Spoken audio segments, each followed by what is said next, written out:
اعوذ باللہ من الشیطان الرجیم بسم اللہ الرحمن الرحیم الصلاة والسلام علی خاتم النبیین الصلاة والسلام علی رحمۃ للعالمین الصلاة والسلام علی ختم المرسلین فاما بعد۔ حدیث نمبر 2733، صحیح مسلم حدیث صحیحہ۔ حضرت صفوان رضی اللہ تعالیٰ عنہ بیان کرتے ہیں کہ میں حضرت ابو الدرداء رضی اللہ تعالیٰ عنہ کے ہاں ان کے گھر گیا، وہ نہیں ملے۔ میں حضرت ام درداء رضی اللہ تعالی عنہا سے ملا،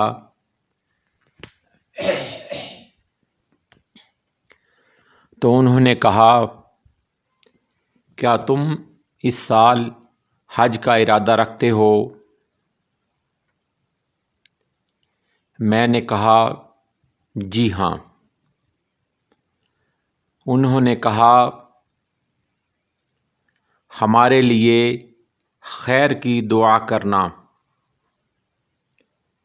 کیونکہ نبی کریم صلی اللہ علیہ وآلہ وسلم فرمایا کرتے تھے، مسلمان کی اپنے بھائی کے لیے اس کی پیٹھ پیچھے کی گئی دعا مستجاب ہوتی ہے،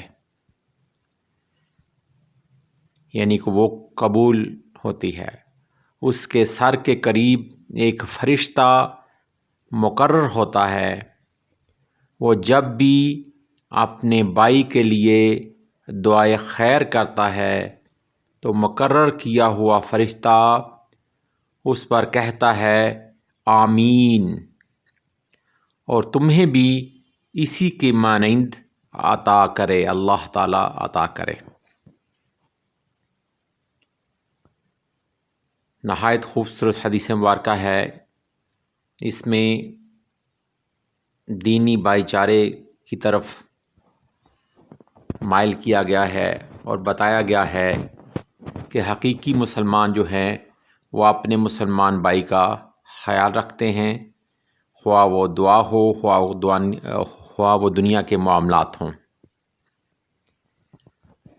تو یہاں پہ اس چیز کو ابھارا جا رہا ہے کہ جب بھی کبھی دعا کریں تو سب سے پہلے اپنے دوسرے مسلمان بھائیوں کے لیے، اپنے عزیز و اقارب، اپنے دوست احباب کے لیے دعا کریں۔ جب آپ ان کے لیے دعا کرتے ہیں تو وہی دعا آپ کے حق میں مقبول ہو جاتی ہے، اور اللہ تعالیٰ نے آپ کے سر کے اوپر ایک فرشتہ مقرر کیا ہوتا ہے جو آپ کی ہر دعا کے اوپر آمین کہتا ہے۔